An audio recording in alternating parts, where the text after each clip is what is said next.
வணக்கம் நண்பர்களே. உங்களை வெல்த் க்ரோ தமிழ் யூடியூப் சேனலுக்கு அன்புடன் வரவேற்கிறேன். வீடியோக்கு போறதுக்கு முன்னாடி வெல்த் க்ரோ தமிழ் யூடியூப் சேனலை சப்ஸ்கிரைப் பண்ணுங்க, சப்போர்ட் பண்ணுங்க. இன்னைக்கு வீடியோவில் எதை பத்தி பார்க்க போறோம்னா, எப்படி இந்தியன் ஷேர் மார்க்கெட்ல மியூச்சுவல் ஃபண்ட் மூலியமா இன்வெஸ்ட் பண்றது அப்படிங்கிறத முழுசா பார்க்க போறோம். மியூச்சுவல் ஃபண்ட்ல எஸ்ஐபி பண்ணுங்கன்னு நிறைய நியூஸ்லயும் நிறைய செய்திகளையும் கேள்விப்பட்டிருப்பீங்க. எஸ்ஐபினா என்ன, எஸ்ஐபி மூலியமா எப்படி மியூச்சுவல் ஃபண்ட்ல இன்வெஸ்ட் பண்றது, எஸ்ஐபியில் என்ன அட்வான்டேஜஸ் இருக்கு, எவ்வளோ இன்ட்ரெஸ்ட் கிடைக்கும், எப்படி எஸ்ஐபி மூலியமா ஒருத்தர் ரிட்டையர்மெண்ட்டுக்கு பிளான் பண்ணலாம் அப்படிங்கிற எல்லா தகவல்களையும் இந்த வீடியோவில் முழுசா பார்க்க போறோம். இந்த வீடியோவை முழுசா பாருங்க. உங்களுக்கு எஸ்ஐபி பத்தி எல்லா புரிதல்களும் இந்த வீடியோவில் தெரிஞ்சுப்பீங்க. இப்ப வீடியோக்கு போறதுக்கு முன்னாடி இந்த வீடியோவில் சொல்லப்படுற எல்லா தகவல்களும் எஜுகேஷனல் அண்ட் ட்ரைனிங் பர்பஸ்க்காக மட்டும்தான், வேற எந்த நோக்கத்துக்காகவும் கிடையாது. நீங்க இன்வெஸ்ட்மெண்ட்டை ஸ்டார்ட் பண்றதுக்கு முன்னாடி உங்க இன்வெஸ்ட்மெண்ட் அட்வைசரை கேட்டுட்டு ஓன் ரிசர்ச் பண்ணிட்டு இன்வெஸ்ட்மெண்ட்டை ஸ்டார்ட் பண்ணுங்க.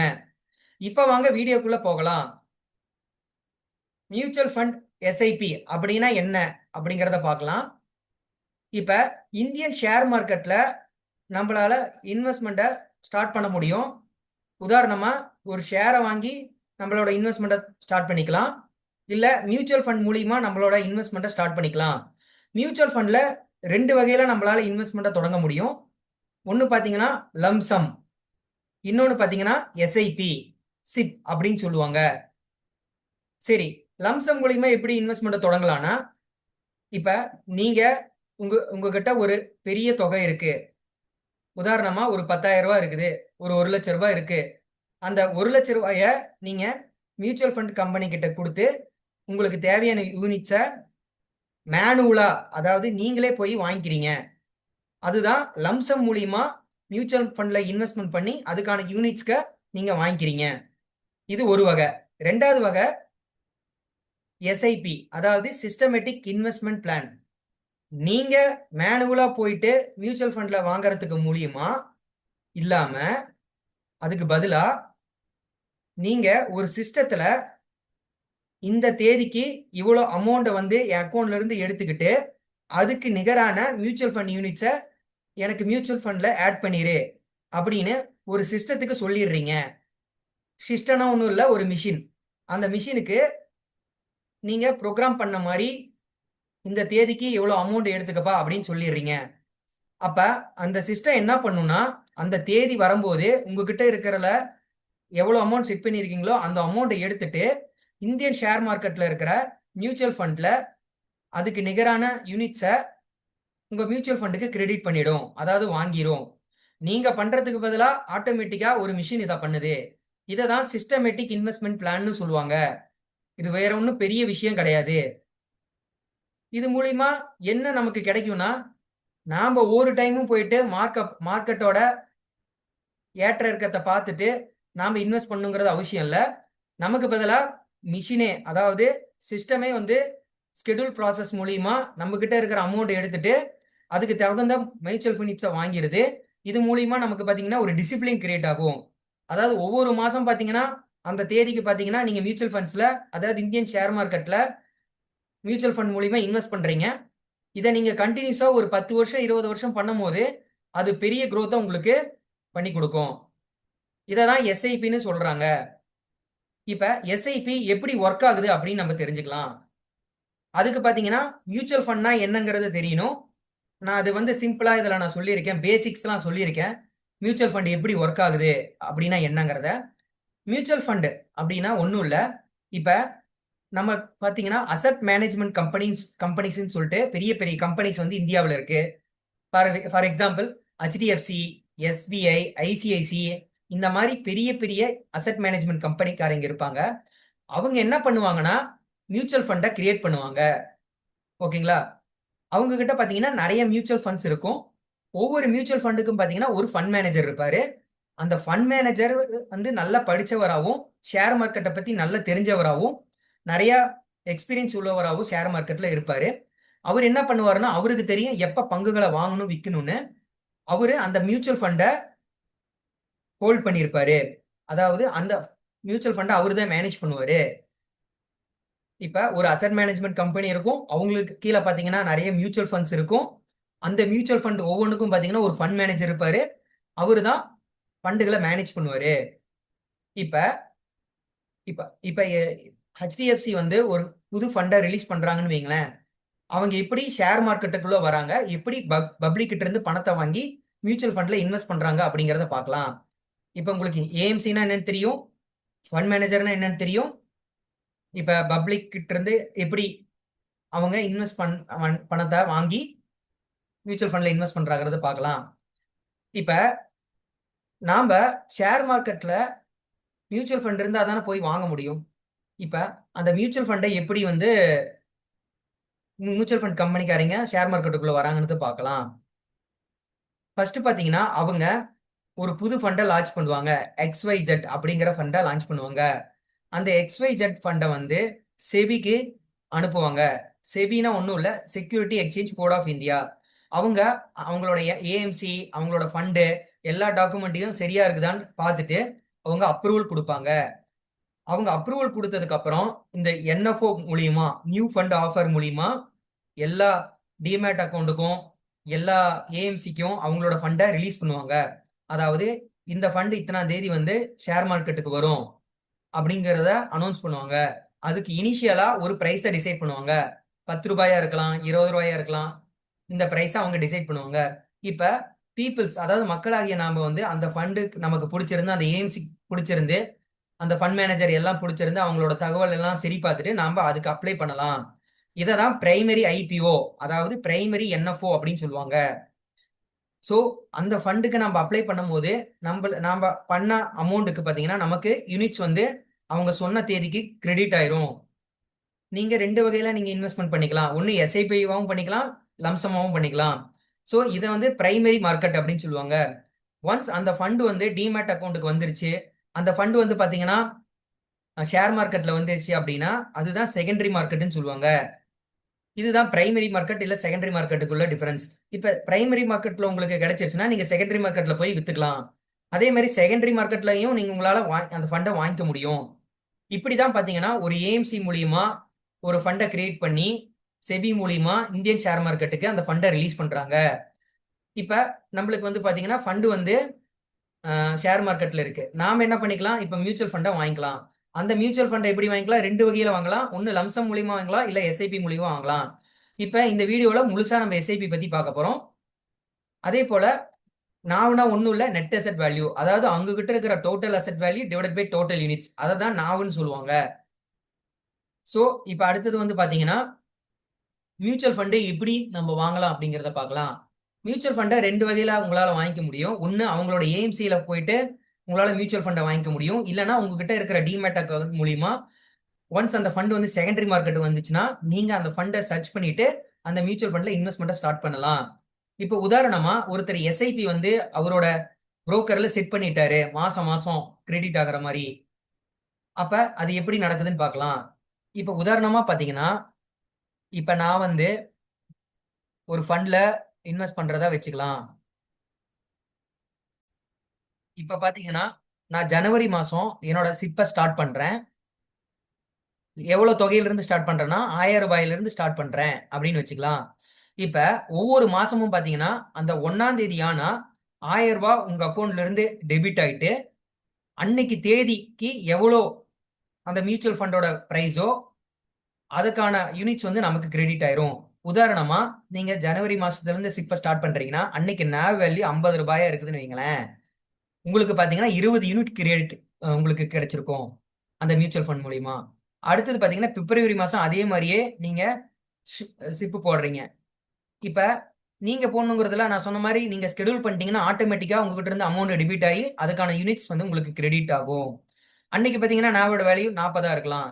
ஏன் இந்த வேல்யூஸ் மாறிட்டு இருக்கு அப்படின்னு கேட்டீங்கன்னா இப்ப இந்த மியூச்சுவல் ஃபண்டுனா ஒன்றும் இல்லை, குரூப் ஆஃப் ஷேர்ஸ். அதாவது நீங்க ஒரு ஷேரை வாங்குறதுக்கு பதிலா ஒரு அந்த மியூச்சுவல் ஃபண்ட்ல இருக்கிற 50 ஷேரையோ இல்ல 100 ஷேரையோ வாங்க போறீங்க. அப்ப அந்த 100 ஷேரோட பிரைஸ் பிளக்சுவேஷன், அதாவது அந்த பிரைஸ்ல ஏற்படக்கூடிய மாற்றத்தை தான் NAV வந்து கணக்கிடும். NAVங்கிறது அதோட டோட்டல் ஆவரேஜ் இண்டெக்ஸ்னு சொல்லுவாங்க. ஓகேங்களா, நெட் அசெட் வேல்யூ. அப்ப இந்தியன் ஷேர் மார்க்கெட் பார்த்தீங்கன்னா எப்பயுமே அப்லேயே இருக்குன்னு சொல்ல முடியாது. சில நேரம் அப்ல இருக்கலாம், சில நேரம் டவுன்ல இருக்கலாம். ஓகேங்களா? இப்போ பார்த்தீங்கன்னா ஜனவரி மாதம் நீங்கள் வாங்கும்போது அந்த நாக் ப்ரைஸ் 50 ரூபா இருக்கலாம். ஒரு ஷேர் மார்க்கெட்டில் ஏதாவது ஒரு விஷயத்தினால பார்த்தீங்கன்னா ஷேர் மார்க்கெட் டவுன் ஆகி நீங்கள் அடுத்த டைம் வாங்குறப்ப அதை வந்து 40 ரூபாயா இருக்கலாம். அப்போ என்ன ஆகும்? நீங்கள் அதே 1000 ரூபாய் தான் இன்வெஸ்ட் பண்ண போறீங்க. பட் உங்களுக்கு கிடைக்கிற யூனிட்ஸ் பார்த்தீங்கன்னா 25 யூனிட். இதே போல மார்ச் மாதம் பாருங்க, ஏதோ ஒரு சூழ்நிலைனால அந்த ஷேர் மார்க்கெட் அப் ஆகி உங்களுக்கு 60 யூனிட் கிடைக்குது. ஓகேங்களா? இப்போ பார்த்தீங்கன்னா உங்களுக்கு கையில் இருக்கிற யூனிட்ஸ் மொத்தமாக சரி அதோட ப்ரைஸ் 60, பட் யூனிட்ஸ் பார்த்தீங்கன்னா 16 தான் கிடைக்கும். ஏன்னா ஷேர் மார்க்கெட்டோட ப்ரைஸ் அதிகமாயிடுச்சு. இப்போ பார்த்தீங்கன்னா 3 மாசத்தோட உங்களுக்கு உங்களோட டோட்டல் யூனிட்ஸ் பார்த்தீங்கன்னா 61 யூனிட்ஸ் கிடைச்சிருக்கும். ஸோ இப்போ இதுதான் வந்து பார்த்தீங்கன்னா இப்படி தான் நம்மளுக்கு வந்து ஸ்டிப்பை நம்ம வந்து செட் பண்ணிட்டு ஒவ்வொரு மாசமுமா நம்ம நமக்கு தெரியாமையே நம்ம அமௌண்ட் போயிட்டு ஷேர் மார்க்கெட்டில் இன்வெஸ்ட் ஆகுது. ஒரு ஒரு பல்க் ஆஃப் ஷேர்ஸை வந்து நம்ம மியூச்சுவல் ஃபண்ட் மூலியமா வாங்கிக்கிறோம். ஓகேங்களா? இப்படி தான் நடக்குது. அடுத்தது பார்த்தீங்கன்னா இப்போ மியூச்சுவல் ஃபண்டில் ஒரு பேசிக்கை நம்ம தெரிஞ்சுக்கலாம். இப்போ நம்மளுக்கு மியூச்சுவல் ஃபண்டை நம்ம ஸ்டார்ட் பண்ணோம் அப்படின்னா நமக்கு வந்து ஒரு புரோக்கர், அதாவது டிமேட் அக்கௌண்ட் இருக்கணும் அப்படிங்கிறது கிடையாது. நீங்க எந்த மியூச்சுவல் ஃபண்ட் ஏஎம்சியில் இன்வெஸ்ட் பண்றீங்களோ அந்த மியூச்சுவல் ஃபண்ட் ஏஎம்சி வந்து உங்களோட ப்ரௌசரை நீங்க சர்ச் பண்ணிட்டு அதோட கேவைசி ப்ராசஸை கம்ப்ளீட் பண்ணும். கேவைசிக்கு பார்த்தீங்கன்னா ஆதார் கார்டு, பேன் கார்டு, அப்புறம் பார்த்தீங்கன்னா உங்களோட bank account statement, eKYC process இதெல்லாம் பார்த்தீங்கன்னா நீங்க கம்ப்ளீட் பண்ற மாதிரி இருக்கும். இந்த ப்ராசஸை நீங்க கம்ப்ளீட் பண்ணிட்டீங்க அப்படின்னா அந்த ஏஎம்சியில் பார்த்தீங்கன்னா உங்களுக்கு ஒரு அக்கௌண்ட் கிரியேட் ஆயிரும். ஒன்ஸ் நீங்க அந்த அக்கௌண்ட் கிரியேட் ஆனதுக்கு அப்புறம் நீங்க எந்த அந்த மியூச்சுவல் ஃபண்ட் அந்த ஏஎம்சியில் இருக்கிற நிறைய மியூச்சுவல் ஃபண்ட்ஸ் இருக்கு. ஒரு ஏஎம்சி கீழே 10 மியூச்சுவல் ஃபண்ட் கூட இருக்கலாம். Large cap fund, mid cap fund, small cap ஃபண்டுன்னு உங்களுக்கு எந்த ஃபண்ட் பிடிக்குதோ அந்த ஃபண்ட் மேல நீங்க உங்களோட எஸ்ஐபியை ஸ்டார்ட் பண்ணலாம். ஸோ இதுக்கான ஒரு டெமோவும் நான் கடைசியாக கொடுத்துருக்கேன். நீங்க வீடியோ முழுசா பாருங்க, அப்போ உங்களுக்கு அந்த டெமோவும் புரிய ஆரம்பிக்கும். அதே மாதிரி நான் கேவிசி பத்தி சொன்னேன். செபியோட ரெகுலேஷன் கீழே தான் இந்த மியூச்சுவல் ஃபண்ட் ரன் ஆகுது. ஸோ செபியோட ரூல்ஸ் வந்து இதுக்கு எல்லாத்துக்கும் இந்த மியூச்சுவல் ஃபண்ட்ஸ்க்கு அப்ளிகபிள் ஆகும். அதே மாதிரி பார்த்தீங்கன்னா ஒரு சில மியூச்சுவல் ஃபண்ட்ஸ்க்கு பார்த்தீங்கன்னா லாகின் பீரியட் இருக்கும். லாகின் பீரியட்னா நீங்க போட்ட பணத்தை எடுக்க முடியாது. ஃபார் எக்ஸாம்பிள் இஎல்எஸ்எஸ்ன்னு சொல்லிட்டு ஒரு ஸ்கீம் இருக்கு மியூச்சுவல் ஃபண்ட்ல. அதுல பாத்தீங்கன்னா 3 வருஷத்துக்கு பாத்தீங்கன்னா உங்களால அந்த ஃபண்டை வந்து வித்துக்க முடியாது, எடுக்க முடியாது உங்க பணத்தை. ஸோ அது ஏடிசி கீழே நீங்க வந்து இந்த டேக்ஸுக்கு நீங்க காட்டிக்கலாம். அதே மாதிரி பாத்தீங்கன்னா மினிமமா 100 ரூபாயில இருந்து நீங்க ஆரம்பிக்கிற மாதிரி இருக்கும் மியூச்சுவல் ஃபண்ட்ஸ் ஓட எஸ்ஐபியை. அப்புறம் பாத்தீங்கன்னா மியூச்சுவல் ஃபண்டுக்குன்னு சில சார்ஜஸுமே இருக்கும். நீங்க 1000 ரூபாய் போடுறீங்க அப்படின்னா உங்களுக்கு எல்லா யூனிட்ஸுமே கிரியேட் ஆகுது. ஒரு பாயிண்ட் சம்பந்தமான யூனிட்ஸ் பார்த்தீங்கன்னா கம்மியாகும்.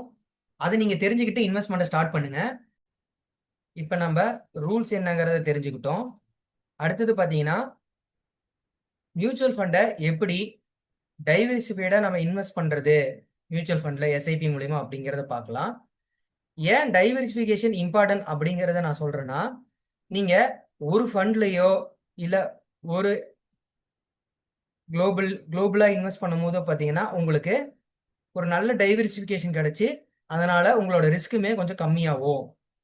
நீங்க எப்பயுமே இந்தியன் மார்க்கெட்ல மட்டும் இன்வெஸ்ட் பண்ணக்கூடாது. ஈவன் உலக சந்தைகள்லையுமே நீங்க இன்வெஸ்ட் பண்ணணும். நீங்க எஸ்ஐபி பண்றது மூலியமாவும் அதை நீங்க அச்சீவ் பண்ணலாம். இப்ப என்கிட்ட 1000 ரூபாய் இருக்குதுன்னு வைங்களேன். அந்த 1000 ரூபாய மொத்தமாவும் கொண்டு போய் நீங்க ஈக்விட்டி மார்க்கெட்ல போடக்கூடாது. பாத்தீங்கன்னா அதுல இருந்து ஒரு 600 ரூபாய் எடுத்து ஈக்விட்டி மார்க்கெட்ல போடலாம் எஸ்ஐபி மூலியமா. ஒரு 200 ரூபாய் எடுத்து பாத்தீங்கன்னா டெபிட் பேஸ் பாண்ட்ஸ்ல வந்து நீங்க ஒரு மியூச்சுவல் ஃபண்ட் எஸ்ஐபி மூலியமா போடலாம் ஒரு 200 ரூபாய. ஒரு 10 ரூபாயை பார்த்தீங்கன்னா கோல்டு அண்ட் சில்வர் மூலியமா நீங்க இன்வெஸ்ட்மெண்ட் பண்ணலாம். இன்னும் இருக்கிற 10 ரூபாய் பார்த்தீங்கன்னா இன்டர்நேஷனல் மியூச்சுவல் ஃபண்ட்ஸ் மூலியமா நீங்க எஸ்ஐபி பண்ணலாம். இதனால உங்களுக்கு என்ன அட்வான்டேஜ் கிடைக்கும்னா, இப்ப இன்கேஸ் ஈக்விட்டி நல்லா பர்ஃபார்ம் பண்ணல, அதாவது ரொம்ப மோசமா பர்ஃபார்ம் பண்ணுதுன்னு வைங்களேன், நீங்க போட்டு இருக்கிற ஒரு 60% தான் கொஞ்சம் மோசமா பர்ஃபார்ம் பண்ணும். மீதி இருக்கிற 40% பார்த்தீங்கன்னா உங்களோட போர்ட்ஃபோலியோவை அதிகப்படுத்தும். அதே மாதிரி பார்த்தீங்கன்னா இது நீங்கள் லாங் டேர்முக்கு நீங்கள் பண்ணும் போதே இதே ப்ராசஸை உங்களுக்கு பெரிய வெல்த் கிரியேட் ஆயிருக்கும். அதே மாதிரி பார்த்தீங்கன்னா மார்க்கெட்டோட அப் அண்ட்ஸ் டவுன்ஸை வந்து நீங்கள் எஸ்ஐபி மூலிமா பண்ணும்போது உங்களோட ப்ரைஸ் பார்த்தீங்கன்னா ஆவரேஜ் ஆகிடும். அதனால பார்த்தீங்கன்னா உங்களோட ப்ரைஸ் ரொம்ப கம்மியாகவும் இருக்காது. ஸோ ஸ்டேபிள் அண்டு பேலன்ஸாக க்ரோ ஆகணும் அப்படின்னா நீங்க எஸ்ஐபி வந்து குளோபல் டைவர்சிட்டி மூலியமா நீங்க அச்சீவ் பண்ணலாம். ஸோ ஒரே ஒரு பழமொழி இருக்கு, எல்லா முட்டையும் ஒரே கூடையில வைக்கக்கூடாது. ஸோ அந்த கூடை ஒரே எல்லா முட்டையும் ஒரே கூடையில வச்சீங்க உடஞ்சிச்சுன்னு வைங்களேன், அந்த கூடை எல்லா முட்டையுமே உடஞ்சி போயிடும்.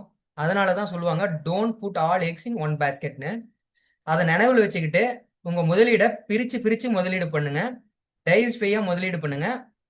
ஸோ அது உங்களை வந்து எப்பயுமே பாதுகாக்கும், உங்களோட இன்வெஸ்ட்மெண்ட்டை நல்லாவே க்ரோ பண்ணும்.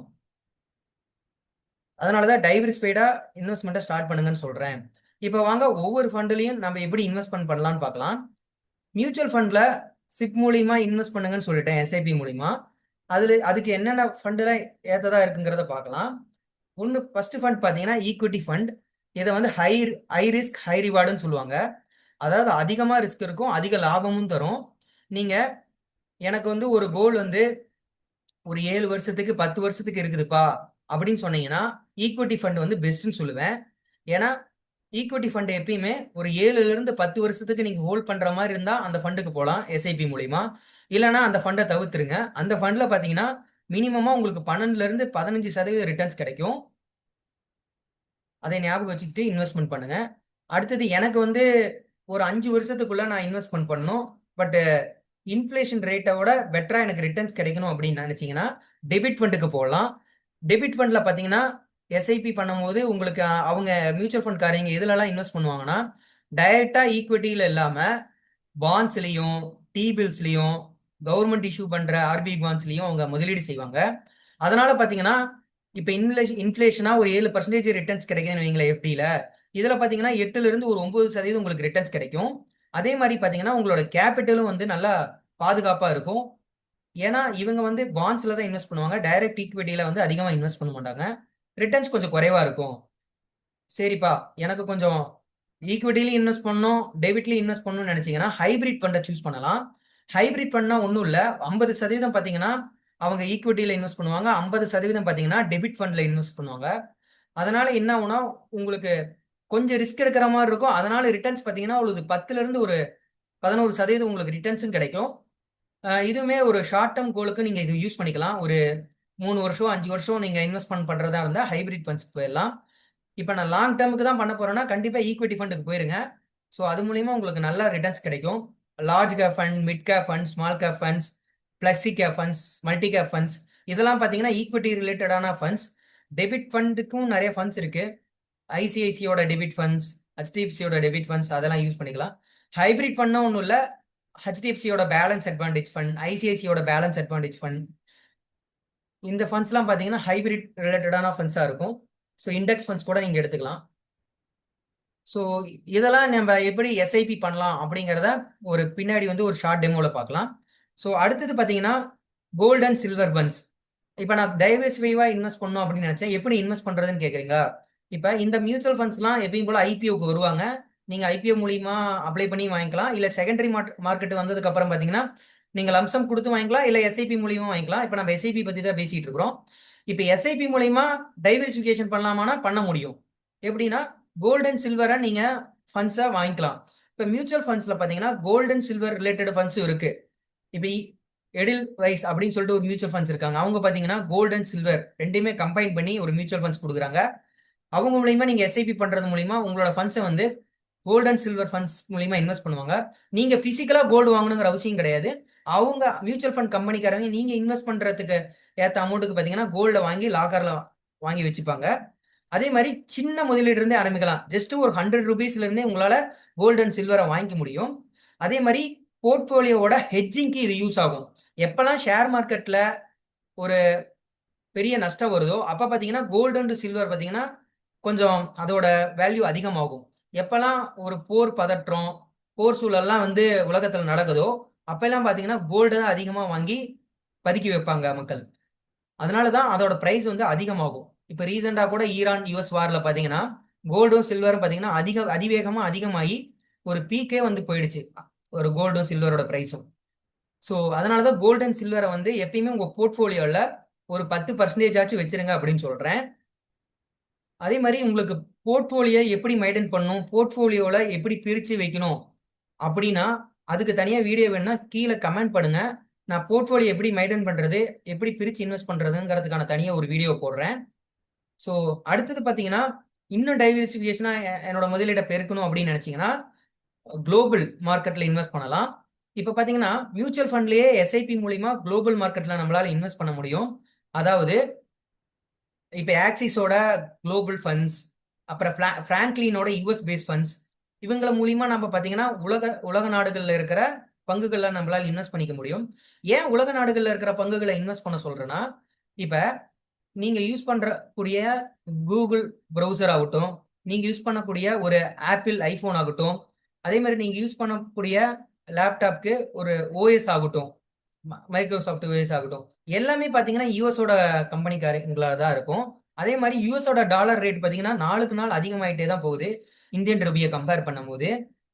ஸோ அதனால பாத்தீங்கன்னா நீங்க குளோபல் மார்க்கெட்ல இன்வெஸ்ட் பண்றது மூலியமா நிறைய ரிட்டர்ன்ஸ் எதிர்பார்க்கலாம். மினிமமா ஒரு 12ல இருந்து 14% ரிட்டர்ன்ஸ் வந்து குளோபல் மியூச்சுவல் ஃபண்ட்லயும் நம்ம எஸ்ஐபி மூலியமா பண்றது மூலியமா நம்ம எதிர்பார்க்கலாம். அதே மாதிரி உங்களோட போர்ட்ஃபோலியோ டைவர்சிஃபிகேஷனுக்காக குளோபல் இன்வெஸ்ட்மெண்ட்டை யூஸ் பண்ணிக்கலாம். இப்ப அதே மாதிரி பாத்தீங்கன்னா உங்களோட போர்ட்ஃபோலியோ ஒரு 10% ஆச்சும் குளோபல் இன்வெஸ்ட்மெண்ட்டை யூஸ் பண்ணுங்க. எதர் மியூச்சுவல் ஃபண்டா இருக்கட்டும், இல்ல நீங்க வந்து இடிஎஃப் மூலியமா வாங்கிக்கலாம், இல்ல டைரக்டாவே நான் ஷேர்ஸ் வாங்கிக்கிறேன்னு நினைச்சீங்கனாலும் வாங்கிக்கலாம். ஸோ யூஎஸ் மூலியமா எப்படி இன்வெஸ்ட் பண்ணலாங்கிறதுக்கு நம்ம வெல்த் க்ரோ தமிழ் யூடியூப் சேனல்லேயே ஒரு செப்பரேட் வீடியோ போட்டிருக்கோம். மேலே லிங்க் கொடுத்துருக்கேன். அந்த லிங்கை கிளிக் பண்ணி நீங்க யூஎஸ் மூலியமா எப்படி இன்வெஸ்ட் பண்ணலாம் அப்படிங்கிற முழு தகவலையும் தெரிஞ்சுக்கலாம். அடுத்தது பாத்தீங்கன்னா, இப்ப நான் ஒரு சின்ன கால்குலேஷன் கொடுத்துருக்கேன். ஸோ எஸ்ஐபி மூலியமா நீங்க ஒரு மாசம் மாசம் ஒரு 1000 ரூபாய் போடுறீங்க அப்படின்னு வச்சுக்கலாம் ஒரு ஃபண்டுல. இப்ப அந்த ஃபண்டு பாத்தீங்கன்னா உங்களுக்கு 12% ரிட்டர்ன்ஸ் கொடுக்குது. நீங்க 1000 ரூபாய் போடுறீங்க, 12% அந்த ரிட்டர்ன்ஸ் கொடுக்குது.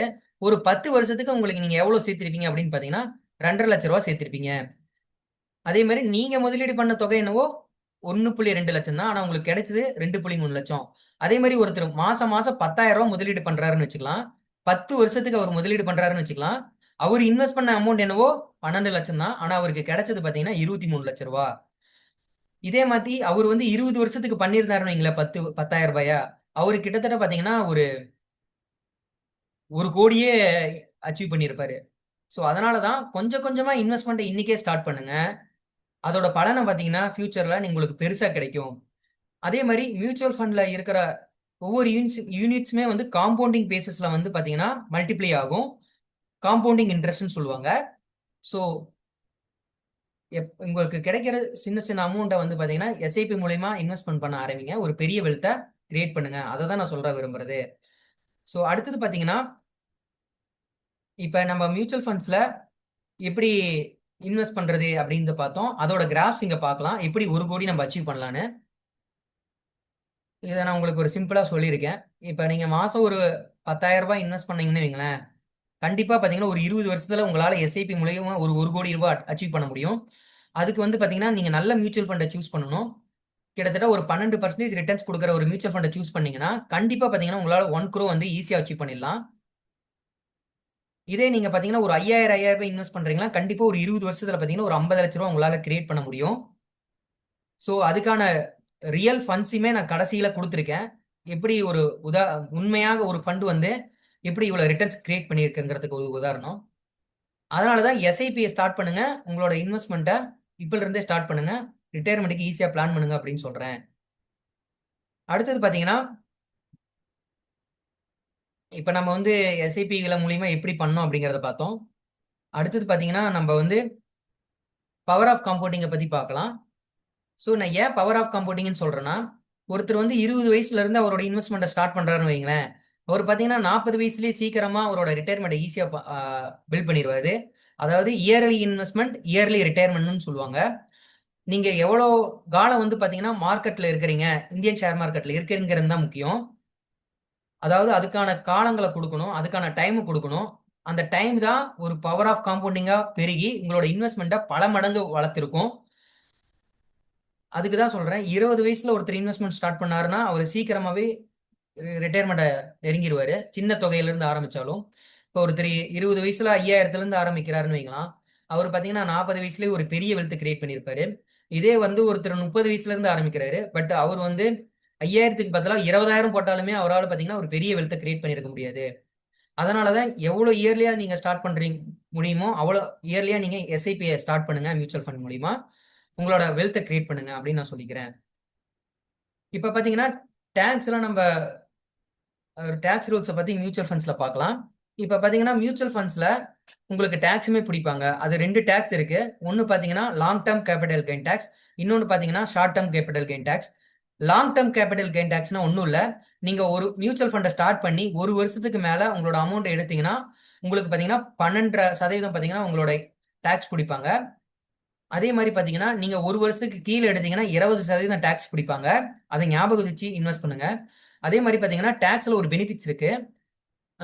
இந்தியன் ஷேர் மார்க்கெட்டில் பார்த்தீங்கன்னா மியூச்சுவல் ஃபண்டில் கிடைக்கிற 1.25 லட்சத்துக்கு எந்த ஒரு டேக்ஸுமே கிடையாது. அதுக்கு மேலே பார்த்தீங்கன்னா வரக்கூடிய அமௌண்ட்டுக்கு பார்த்தீங்கன்னா கெயினுக்கு பார்த்தீங்கன்னா உங்களுக்கு டேக்ஸ் வந்து 12% போடுவாங்க. இது வந்து பார்த்தீங்கன்னா எல்லாமே ஈக்விட்டி ஃபண்டுக்கு தான். இதே டெபிட் ஃபண்டுக்கு எப்படி இருக்குன்னா உங்களோட ஸ்லாப் ரேட் என்னவோ நீங்கள் எவ்வளோ சம்பாதிக்கிறீங்களோ எவ்வளோ வரி கட்டுறீங்களோ அதோட ஸ்லாபுக்கு தான் டெபிட் ஃபண்ட் கோல்டு இன்டர்நேஷனல் ஃபண்ட்ஸ்லாம் இருக்கும். இது ஈக்விட்டி ஃபண்டுக்கு தான் நான் சொன்ன ரூல், அதை மறக்காம ஞாபகம் வச்சுக்கோங்க. அடுத்தது பார்த்தீங்கன்னா இப்போ டேக்ஸை பற்றி பார்த்தோம். அடுத்தது பார்த்தீங்கன்னா நம்ம மியூச்சுவல் ஃபண்டில் எப்படி வந்து சந்தை ஏற்ற இறக்கத்துக்கு நீங்கள் ஞாபகம் வச்சு இன்வெஸ்ட் பண்ணணும் அப்படின்னு நான் சொல்கிறேன். இப்போ ஒருத்தர் பார்த்தீங்கன்னா மியூச்சுவல் ஃபண்டில் இன்வெஸ்ட் பண்ணியிருப்பாரு. அவர் இன்வெஸ்ட் பண்ணோடனே அந்த சமயத்தில் பார்த்தீங்கன்னா இந்தியன் ஷேர் மார்க்கெட் சரியாக பர்ஃபார்ம் பண்ணலன்னு வைங்களேன், உடனே போயிட்டு அவரோட மியூச்சுவல் ஃபண்ட் எல்லாத்தையும் வித்துருவாரு. ஸோ அதனால தான் மியூச்சுவல் ஃபண்டுங்கிறது சந்தை அபாயத்துக்கு உட்பட்டது. அதுக்கான டைம் கொடுக்கும் போது தான் அதுக்கான பெட்டர் ரிட்டர்ன்ஸை நீங்கள் எதிர்பார்க்க முடியும். ஸோ அதனால மார்க்கெட் வாலிட்டிலேட்டாக இருக்கும்போது நீங்கள் உங்களோட மியூச்சுவல் ஃபண்டை வித்துறாதீங்க. ஸோ அப்பதான் நீங்கள் அதை பெட்டர் சான்ஸாக யூஸ் பண்ணி அதில் நிறைய தொகையை போட்டு நிறைய யூனிட்ஸை அக்குமுலேட் பண்ண முடியும். ஏன்னா ஷேர் மார்க்கெட் டவுன் ஆகும்போது உங்கள் மியூச்சுவல் ஃபண்டோட நேவ் யூனிட்ஸுமே பார்த்தீங்கன்னா நேவ் வேல்யூமே கம்மியாகும். கம்மியாச்சுன்னா நீங்கள் அதிகம் அப்போ நிறைய அமௌண்ட் போடும்போது உங்களுக்கு பார்த்தீங்கன்னா நிறைய யூனிட்ஸ் கிடைக்கும். ஸோ நிறைய யூனிட்ஸ் கிடைச்சதுன்னா நீங்கள் ஃபியூச்சரில் பார்க்கும்போது அந்த யூனிட்ஸ் இன்ட்டு அன்னைக்கு நேவ் வேல்யூ பார்த்தீங்கன்னா அதிகமாக இருக்கும். அப்போ அதை மல்டிப்ளை பண்ணும்போது உங்களுக்கு பெரிய அமௌண்ட் கிடைக்கும். ஸோ எமோஷ்னலாக ஸ்டாப் பண்ணுங்க, ஏன்னா எமோஷ்னலாக கொண்டு வராதிங்க மியூச்சுவல் ஃபண்ட்ஸ்க்கு. ஸோ அதே மாதிரி பார்த்தீங்கன்னா ஃபண்டை வந்து ரிசர்ச் பண்ணி செலக்ட் பண்ணுங்க.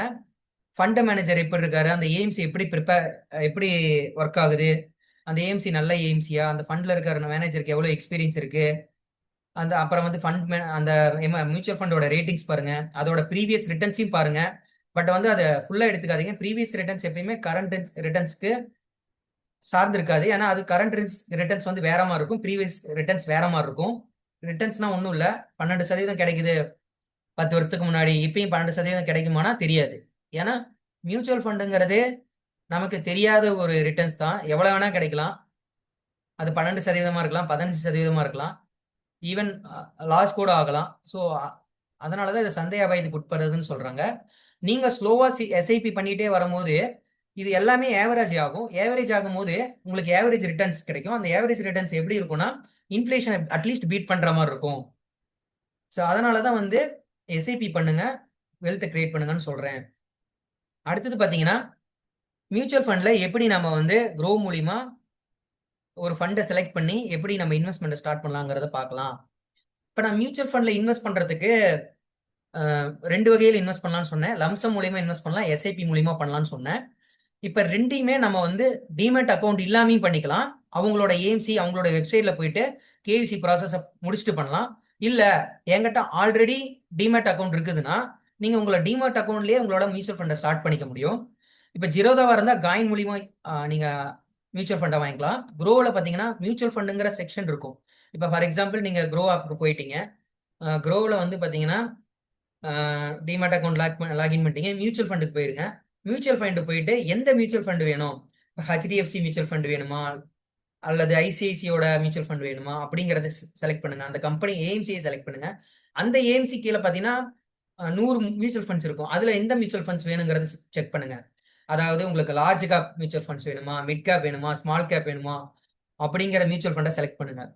அதை செலக்ட் பண்ணதுக்கு அப்புறம் நீங்க டேட்டை ஃபிக்ஸ் பண்ணணும். இப்போ மாசம் மாசம் தானே அந்த மியூச்சுவல் ஃபண்டை வாங்க போறீங்க, சிஸ்டமேட்டிக்கா பிளான் பண்ண போறீங்க, ஓகேங்களா? ஸோ அந்த டேட்டை நீங்க செலக்ட் பண்ணணும். இப்போ அந்த மியூச்சுவல் ஃபண்டை செலக்ட் பண்ணிட்டீங்க, டேட்டை செலக்ட் பண்ணும். இப்போ ஃபார் எக்ஸாம்பிள் நான் 5ஆம் தேதின்னு செலக்ட் பண்றேன். எவ்ரி மந்த் 5ஆம் தேதி ஆனா நான் மியூச்சுவல் ஃபண்ட்ல எஸ்ஐபி போட போறேன் அப்படின்னா 5ஆம் தேதின்னு செலக்ட் பண்ணிக்கங்க. எவ்வளவு அமௌண்ட்டுங்கிறது ரொம்ப முக்கியம். ஓகேங்களா? இப்ப ஒரு 5000மா 5000ங்கிறத செலக்ட் பண்ணுங்க. 10,000மா 10,000ங்கிறத செலக்ட் பண்ணுங்க. சரிப்பா, இப்ப நான் செலக்ட் பண்ணிட்டேன். இது ஃபியூச்சர்ல சேஞ்ச் பண்ணிக்கலாமா? கண்டிப்பா சேஞ்ச் பண்ணிக்கலாம். இந்த ஆப்ஷன் எல்லாமே ஃபிளெக்சிபிலிட்டியான ஆப்ஷன். உங்க உங்களோட நிதி நிலைமைக்கு தகுந்த மாதிரி இந்த எல்லா ஆப்ஷனையும் மாத்திக்கலாம். அதாவது கூட கூட்டிக்கலாம், இல்ல கூட கம்மி பண்ணிக்கலாம். 5000த்துல இருந்து 10,000 மாத்தலாம், 10,000த்துல இருந்து 2,000 மாத்தலாம். இந்த இந்த எஸ்ஐபி அமௌண்ட்டை அதே மாதிரி டேட்டை வந்து 5ஆம் தேதியில இருந்து 10ஆம் தேதியா மாத்திக்கலாம், 10ஆம் தேதியில இருந்து 5ஆம் தேதி மாத்திக்கலாம். இது எல்லாமே புரோக்கர்ல சப்போர்ட் பண்ணுவாங்க. நீங்க மாத்தன உடனே பாத்தீங்கன்னா அந்த சேஞ்சஸ் உங்க புரோக்கர்ல அப்டேட் ஆயிரும். அடுத்த மாசம் பாத்தீங்கன்னா அந்த தேதியில மாத்தின தேதியில இருந்து அமௌண்ட்டை பிடிக்க ஆரம்பிப்பாங்க. இப்ப நான் அமௌண்ட் சொல்லிட்டேன், டேட் சொல்லிட்டேன், ஃபிளெக்சிபிலிட்டி ஆப்ஷனும் சொல்லிட்டேன். அடுத்தது பாத்தீங்கன்னா நீங்க உங்க சைட்ல இருந்து ஆட்டோ பே அப்படின்னு சொல்லிட்டு ஒரு ஆப்ஷன் இருக்கும். அதுக்கு ஒரு ரெக்வஸ்ட் வரும். அந்த ரெக்வஸ்ட்டை வந்து எனேபிள் பண்ணி விட்டுருங்க. அதாவது எவ்ரி மந்த் பாத்தீங்கன்னா உங்களோட பின் நம்பர் கேட்கும். ஸோ பின் நம்பர் கொடுத்து யூபிஐ ஆப்ல வந்து அல்லது பேங்க் யூபிஐ ஆப்ல வந்து நீங்க எனேபிள் பண்ணிடலாம் ஆட்டோ பேமெண்ட் ஆப்ஷனை. எனேபிள் பண்ணிட்டீங்கன்னா எவ்ரி மந்த் அந்த 5ஆம் தேதி ஆனா 5000 ரூபாய் அமௌண்ட் பாத்தீங்கன்னா உங்ககிட்ட இருந்து டெபிட் ஆயிட்டு உங்க அக்கௌண்ட்ல இருந்து அதுக்கு தகுந்த மியூச்சுவல் ஃபண்ட்ஸ் யூனிட்ஸை சந்தையில வாங்கிட்டு, அதாவது ஷேர் மார்க்கெட்ல வாங்கிட்டு அந்த மியூச்சுவல் ஃபண்ட்ஸ் யூனிட்ஸ் பாத்தீங்கன்னா உங்களோட டிமெட் அக்கௌண்ட்டுக்கு கிரெடிட் ஆயிரும். அதாவது அந்த மியூச்சுவல் ஃபண்டுக்கு வந்துடும். அந்த ஸ்டேட்மெண்ட்டை நீங்க க்ரோ ஆப்லயே செக் பண்ணிக்கலாம். இப்படிதான் வந்து பாத்தீங்கன்னா யூனிட்ஸ் வாங்கிரும். அப்புறம் பாத்தீங்கன்னா இது நாளுக்கு நாள் இதே மாதிரி நீங்க பண்ணிட்டு இருக்கும்போது உங்களோட வெல்த் ஆட்டோமேட்டிக்கா க்ரோ ஆயிரும். அப்புறம் பாத்தீங்கன்னா இன்னொரு பாயிண்ட் பத்தி பேசணும்னு நினைக்கிறேன். Rupee cost averaging. Rupee cost ஏவரேஜிங்னா ஒன்றும் இல்லை. இப்ப நீங்க ஜனவரி மாசம் மியூச்சுவல் ஃபண்ட் எஸ்ஐபி பண்றீங்க. அப்ப பாத்தீங்கன்னா நீங்க வாங்குற மியூச்சுவல் ஃபண்டோட வேல்யூ அதிகமா இருக்கு. அதாவது ஷேர் மார்க்கெட் நல்லா உயர்ந்திருக்குது சில காரணங்களால. அப்ப பாத்தீங்கன்னா அந்த வேல்யூ அதிகமா இருக்கு. ஃபார் எக்ஸாம்பிள் 50 ரூபாய் இருக்குன்னு வச்சுக்கலாம். அடுத்த மாசம் பாத்தீங்கன்னா வாங்குறீங்க. அப்ப பாத்தீங்கன்னா ஷேர் மார்க்கெட் வேல்யூ டவுனா இருக்கு. பட் நீங்க இன்வெஸ்ட் பண்ற அமௌண்ட் அதே தான். அப்ப பாத்தீங்கன்னா 50 ரூபாயில இருந்தது 40 ரூபாய்க்கே இருக்குது. இப்ப 40 50 பாத்தீங்கன்னா 90 ரூபாய். நீங்க 100 ரூபாய்க்கு தான் வாங்கியிருக்கணும். பட் நீங்க வந்தீங்கன்னா வாங்கினது 90 ரூபாய்க்கு வாங்கியிருக்கீங்க. இப்படி நீங்க பண்ணும்போது என்ன நடக்கும்னா அந்த யூனிட்ஸ் வேல்யூ பாத்தீங்கன்னா ஏவரேஜ் ஆயிடும். அதுதான் இங்க முக்கியமானது. இப்ப நீங்க 50 ரூபாய்க்கு வாங்கியிருப்பீங்க, அடுத்து 40 ரூபாய்க்கு வாங்கியிருப்பீங்க, 90 ரூபாய்க்கு. அதோட 2 மாசம் ஏவரேஜ் பாத்தீங்கன்னா 45 ரூபாய். நீங்க அதோட யூனிட்ஸோட ஏவரேஜ் பாத்தீங்கன்னா 45 ரூபாய்க்கு தான் வாங்கியிருக்கீங்க.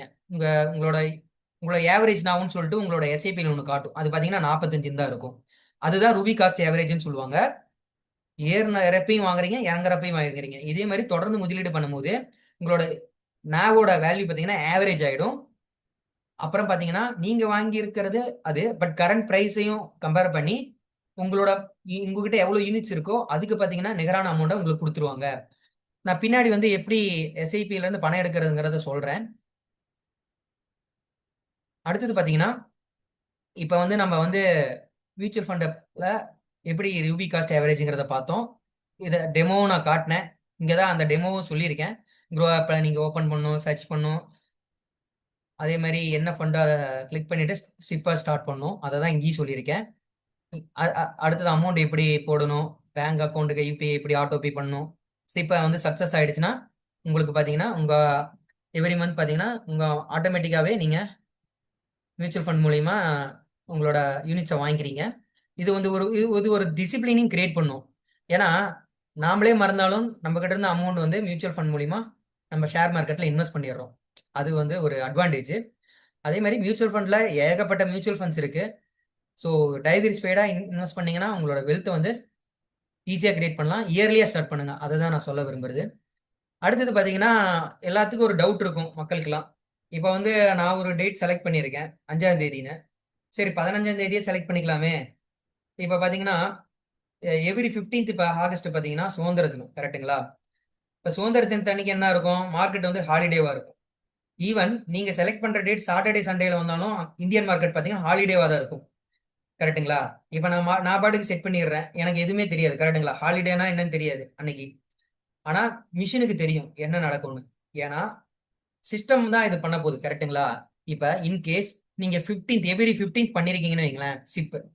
இப்ப ஜனவரி மாசம் பிரச்சனை இல்லை, பிப்ரவரி மாசம் பிரச்சனை இல்லை, இதே மாதிரி ஜூன் ஜூலை வரைக்குமே பிரச்சனை இல்லை. ஆகஸ்ட் மாசம் என்ன நடக்கும்னா அந்த 15th அன்னைக்கு உங்களோட ஸ்டிப் ஸ்டார்ட் ஆகும், கரெக்டுங்களா? பட் வந்து என்ன ஆகும், அது மார்க்கெட்டோட ஹாலிடே டேட். அப்ப என்ன நடக்கும்னா ஆட்டோமேட்டிக்கா அன்னைக்கு ஷிப் வந்து கேன்சல் ஆகாது, அது வந்து ஷிஃப்ட் ஆயிக்கும். ஷிஃப்ட்னா அடுத்த தேதிக்கு ஷிஃப்ட் ஆகும். ஃபார் எக்ஸாம்பிள் 16ஆம் தேதிக்கு ஷிஃப்ட் ஆயிரும். இப்ப நான் பேசிக்கிட்டு இருக்க அன்னைக்கு பாத்தீங்கன்னா 14 ஆகஸ்ட். ஸோ நாளைக்கு பாத்தீங்கன்னா சுதந்திர சுதந்திர தினம் 15 ஆகஸ்ட். அதே மாதிரி நாளைக்கு வர டேட் வந்து பாத்தீங்கன்னா சாட்டர்டேவா வருது. சாட்டர்டே சண்டே எப்பயுமே மியூச்சுவல் ஃபண்டு வந்து ஹாலிடே. இப்ப பாத்தீங்கன்னா ஆட்டோமேட்டிக்கா அடுத்த டேட்டுக்கு ஷிஃப்ட் ஆகும்னு சொன்னேன்ல. இப்ப நாளைக்கும் ஹாலிடே, அடுத்த நாள் ஹாலிடே. அப்ப என்ன ஆகும்? அதுக்கு அடுத்த நாளைக்கு ஷிஃப்ட் ஆயிரும். அதாவது 15 ஹாலிடே, 16 ஹாலிடே. 2026ல நான் பேசிட்டு இருக்கேன். ஸோ 15ஆம் தேதியும் ஹாலிடே, 16ஆம் தேதி ஹாலிடே. ஸோ 14ஆம் தேதிக்கான எஸ்ஐபி வந்து பாத்தீங்கன்னா ஸ்டார்ட் ஆகி அன்னைக்கு என்ன நாவ், அன்னைக்கு டேக்கு என்ன நாவோ அந்த நாவ் பிரைஸுக்கு பாத்தீங்கன்னா நீங்க போடுற அமௌண்ட்டுக்கு உங்களுக்கு யூனிட்ஸ் கிரெடிட் ஆகும். இதை ஞாபகத்துக்கு வச்சுக்கோங்க. ஸோ இப்படிதான் நடக்கும். ஸோ உங்களுக்கு ஹாலிடேனா நீங்க ஒன்றும் கன்ஃபியூஸ் ஆகிக்க தேவையில்ல. அதே மாதிரி சிப்பும் கேன்சல் ஆகாது, அந்த மாசம் வந்து இன்வெஸ்ட் ஆகாமலாம் போகாது. ஸோ சிஸ்டமே ஐடென்டிஃபை பண்ணி கரெக்டான டேட்ல இன்வெஸ்ட் பண்ணிடும். ஸோ இப்படிதான் வந்து பாத்தீங்கன்னா எஸ்ஐபியில் ஹாலிடே இருந்துச்சுன்னா இன்வெஸ்ட்மெண்ட் நடக்கும். இதை மறந்துடாதீங்க. அடுத்தது பாத்தீங்கன்னா மியூச்சுவல் ஃபண்டோட சில டிப்ஸ் பார்க்கலாம். இப்போ மியூச்சுவல் ஃபண்ட்ஸ்ல நீங்க 1000 பண்ணிட்டு இருக்கீங்கன்னு வைங்களேன். நீங்க 1000 ரூபாய் பண்ணிட்டீங்க அப்படின்னா நீங்க எப்பயுமே ஒரு 6 மாசத்துக்கு ஒரு தாட்டியாச்சும் அதை ரிவ்யூ பண்ணுங்க. அதுதான் நான் சொல்ல வருது. ரிவ்யூ பண்ணுங்க, அந்த ஃபண்ட் எப்படி பர்ஃபார்ம் பண்ணுது அப்படிங்கறத ரிவ்யூ பண்ணுங்க. ரிவ்யூ பண்ணி அந்த ஃபண்ட் ஒழுங்கா பர்ஃபார்ம் பண்ணல அப்படின்னா கொஞ்சம் சேஞ்ச் ஓவர் பண்ணுங்க. 6 மாசத்துல சேஞ்ச் ஓவர் பண்ணணும்னு கிடையாது, ஒரு வருஷம் பாருங்க. ஒரு வருஷம் பாருங்க. 1 இயர் பார்த்துட்டு அந்த ஃபண்ட் ரொம்ப மோசமா பண்ணுதுன்னா நீங்க வேற ஃபண்டுக்கு சுவிட்ச் ஆகணும். அதாவது சிஸ்டமேட்டிக் டிரான்ஸ்ஃபர் பிளான் ஒன்று இருக்கு, அது மூலியமா நீங்க டிரான்ஸ்ஃபரும் பண்ணிக்கலாம். அடுத்தது பாத்தீங்கன்னா ரொம்ப இம்பார்ட்டன்டான பாயிண்ட், நீங்க எப்பெல்லாம் உங்களோட சேலரி ஹைக் கிடைக்குதோ இல்ல உங்களுக்கு ஒரு அமௌண்ட் கிடைக்குதோ அப்பெல்லாம் நீங்க ஸ்டெப் அப் பண்ணுங்க. இப்ப நீங்க 1000 ரூபாயில பண்ணிருக்கீங்கன்னா அடுத்தது ஒரு 1500 ரூபா இல்ல 1200 ரூபாயா உங்களோட எஸ்ஐபிய மாத்துங்க, அப்கிரேட் பண்ணுங்க சிஸ்டத்துல. அப்படி மாத்தும் போது பாத்தீங்கன்னா அது இன்னும் பெரிய வெல்த்தை கிரியேட் பண்ணிருக்கும். அதே மாதிரி சேலரி டேட்டை கழிச்சுட்டு எஸ்ஐபி டேட்டை வைங்க. ஏன்னா ஒரு சில நேரம் என்ன நடக்கும்னா உங்க அக்கௌண்ட்ல காசே இருக்காது. கரெக்டுங்களா? சேலரி டேட் வரும்போது சேலரி டேட்டுக்கு முன்னாடி வச்சிட்டீங்கன்னா உங்ககிட்ட காசு இருக்காது சில டைம் மந்த் எண்ட்ல. ஸோ எப்பயுமே சேலரி ஆன உடனே கிரெடிட் ஆகிற மாதிரி வச்சுக்கங்க. இப்போ சேலரி வந்து ஒரு 30ஆம் தேதி கிரெடிட் ஆகுதுன்னா ஒரு 1ஆம் தேதியோ இல்லை 2ஆம் தேதியோ உங்களோட சிப்பை வச்சுக்கங்க. கடைசியில கொண்டு போய் 28, 29 அந்த மாதிரி செட் பண்ணாதீங்க அப்படின்னு நான் சொல்றேன். எப்பயுமே க்ரோத் பிளானை செலக்ட் பண்ணுங்க. க்ரோத்ல டைரக்ட் பிளான் இருக்கும், அதை சூஸ் பண்ணுங்க. ஏன்னா நீங்க டைரக்டா ஏஎம்சியில போய் வாங்கும்போது உங்களுக்கு எக்ஸ்பென்ஸ் ரேஷியோ அல்லது அதுக்கான யூனிட்ஸ் பார்த்தீங்கன்னா கொஞ்சம் அதிகமாக கிடைக்கும், எந்த ஒரு ப்ரோக்கர் இல்லாம. நீங்களே ஓனா ரிசர்ச் பண்ணிட்டு டைரக்ட் பிளான் சூஸ் பண்ணி வாங்குங்க. அதே மாதிரி எப்பயுமே எஸ்ஐபி பண்றதுக்கு ஒரு கோலை செட் பண்ணுங்க. ஒரு இப்ப நான் ஒரு கார் வாங்கணும், ஒரு வீடு வாங்கணும், இல்ல நான் ரிட்டையர்மெண்ட் பிளான் பண்ணணும் அப்படின்னு ஒரு கோலை வச்சுட்டு எஸ்ஐபி பண்ணுங்க. சும்மா நம்ம கடமைக்குன்னு செட் பண்ணீங்கன்னா அது வந்து செட் ஆகாது. அதே மாதிரி எப்பயுமே மார்க்கெட் வந்து டவுன் ஆகுது, ஒரு உலகத்துல ஒரு போர் சூழல் இல்ல வந்து இந்தியாவிலே ஒரு பெரிய ஏதோ ஒரு பிரச்சனை அப்படிங்கும் போது இந்தியன் ஷேர் மார்க்கெட் கண்டிப்பா பாத்தீங்கன்னா டவுன் ஆகும். அப்ப என்ன பண்ணும், நீங்க இந்தியன் மார்க்கெட் டவுன் ஆகிறப்பதான் நீங்க வந்து நிறைய அமௌண்ட்டை இன்வெஸ்ட் பண்ணி நிறைய யூனிட்ஸை வாங்க முடியும். கரெக்ட்டுங்களா? ஏன்னா இந்தியன் மார்க்கெட் டவுன் ஆகும்போது ஆட்டோமேட்டிக்கா அந்த மியூச்சுவல் ஃபண்டோட பிரைஸ் பாத்தீங்கன்னா கம்மியா இருக்கும். நீங்க அந்த டைம்ல பாத்தீங்கன்னா ஒரு பல்கா அமௌண்ட் கொடுத்து வாங்கும்போது உங்களுக்கு பாத்தீங்கன்னா நிறைய யூனிட்ஸ் கிடைக்கும். அது பாத்தீங்கன்னா உங்களுக்கு பெரிய வெல்த்தை கிரியேட் பண்ணும் பின்னாடி. ஸோ அதை ஆப்பர்ச்சுனிட்டியா பாருங்க மார்க்கெட் கிராஷ் எப்பயுமே. இதெல்லாம் தெரிஞ்சுக்கிட்டு இன்வெஸ்ட்மெண்ட் ஸ்டார்ட் பண்ணுங்க. அடுத்தது பாத்தீங்கன்னா ஒரு 1000 ரூபாயை எப்படி பிரிச்சு இன்வெஸ்ட் பண்ணியிருக்கேன் அப்படிங்கிறத நான் ஒரு சின்ன எக்ஸாம்பிள் கொடுத்துருக்கேன். இப்போ 1000 ரூபாய் நீங்க எப்படி பிரிக்கலாம்னா நீங்க ஒரு ஒரு 10%, அதாவது ஒரு 100 ரூபாய் பார்த்தீங்கன்னா இண்டெக்ஸ் ஃபண்ட்ல போடலாம். இண்டெக்ஸ் ஃபண்ட்னா ஒன்றும் கிடையாது. இந்தியாவோட நிஃப்டி 50 இண்டெக்ஸ் பண்ணா இந்தியாவோட 50 கம்பெனிகள் அதுல இருக்கும். பெரிய கம்பெனிகள் 50 இருக்கும். அதாவது டாடா, அதானி அந்த மாதிரி ஒரு 50 கம்பெனிகள் இருக்கும், ஹெச்டிஎஃப்சி. ஸோ அதனால பார்த்தீங்கன்னா ஒரு 10% ஒரு இண்டெக்ஸ் ஃபண்ட்ல போடுங்க. அடுத்தது பார்த்தீங்கன்னா ஒரு 15% பார்த்தீங்கன்னா ஸ்மால் கேப் ஃபண்ட்ல போடுங்க. சின்ன சின்ன கம்பெனிஸ் வந்து பார்த்தீங்கன்னா ஃபியூச்சர்ல பெருசா வளரும். ஒரு 15%. ஒரு 20% பார்த்தீங்கன்னா மிட் கேப் ஃபண்ட்ல போடுங்க. அடுத்தது மிட் கேப்னா நடுநிலை சார்ந்த ஒரு கம்பெனிகள் அதுல போடலாம். அடுத்து பார்த்தீங்கன்னா ஒரு ஃபிளெக்ஸி கேப்ல பார்த்தீங்கன்னா ஒரு 25% போடுங்க. அடுத்தது பார்த்தீங்கன்னா இன்னும் ஒரு 25% பார்த்தீங்கன்னா லார்ஜ் கேப்ல போடுங்க. சரி, லார்ஜ் கேப்பும் வந்து இண்டெக்ஸ் ஃபண்டு ஒன்று தான். ஸோ லார்ஜ் கேப் பதிலாக நீங்கள் gold and silver and international fund, அதாவது கோல்டு இன்டர்நேஷனல் ஒரு 15%, கோல்டு அண்ட் சில்வரில் ஒரு மீதி இருக்கிற 10% வந்து இன்டர்நேஷனல் ஃபண்ட்ஸ்லையும் போடலாம். ஸோ இந்த ஃபண்டை லார்ஜ் கேப் ஃபண்ட் தேவையே இல்லை. ஸோ எய்தர் இண்டெக்ஸ் ஃபண்ட் வச்சுங்க இல்லை லார்ஜ் கேப் ஃபண்ட் வச்சுக்கோங்க. மீதி இருக்கிற 5% பார்த்தீங்கன்னா டெபிட் ஃபண்ட்லையும் போடலாம். ஸோ இந்த மாதிரி நீங்கள் வந்து உங்களோட இன்வெஸ்ட்மெண்ட்டை ஸ்டார்ட் பண்ணலாம். இது ஒரு எக்ஸாம்பிளுக்காக நான் கொடுத்துருக்கேன். நீங்கள் இன்வெஸ்ட் பண்ணுறதுக்கு முன்னாடி ஓன் ரிசர்ச் பண்ணிட்டு இன்வெஸ்ட்மெண்ட் ஸ்டார்ட் பண்ணுங்க. அடுத்தது பார்த்தீங்கன்னா, நீங்கள் பண்ணியிருக்கிற பணம் எப்படி வளர்ந்துருக்கும் அப்படிங்கிறத நான் காட்டுறேன். இப்போ நீங்கள் ஒரு HDFC ஃப்ளெக்ஸி கேப் ஃபண்டை நீங்கள் எடுத்துக்கலாம். அதில் வந்து நீங்கள் பார்த்தீங்கன்னா இது ரொம்ப பழமையான ஃபண்டுன்னு கூட. HDFCயோட நிறைய ஃபண்ட்ஸ் இருக்குது, பழமையான ஃபண்ட்ஸு. நீங்கள் வந்து ஒரு 2000 வருஷத்தில் இன்வெஸ்ட் பண்ணியிருக்கீங்கன்னு வைங்களேன். ஒரு 1000 ரூபா பேசிஸில் இன்வெஸ்ட் பண்ணியிருக்கீங்கன்னு வைங்களேன். அந்த 1000 ரூபா பார்த்தீங்கன்னா எப்படி வளர்ந்து நிற்குதுன்னு பாருங்க. ரொம்ப பெருசாக வளர்ந்துருக்கு. கிட்டத்தட்ட வந்து 17,60,000 ரூபாய் வளர்ந்துருக்கு. இங்கே பார்த்தீங்கன்னா தெரியும். 5வது வருஷத்துல எப்படி வளர்ந்துருக்கு, 10வது வருஷத்துல எப்படி வளர்ந்துருக்கு, 15ல எப்படி வளர்ந்துருக்கு அப்படிங்கிற கிராஃப் நான் காட்டியிருக்கேன். ஸோ இது கண்டிப்பாக ஒரு ரியல் எக்ஸாம்பிள்.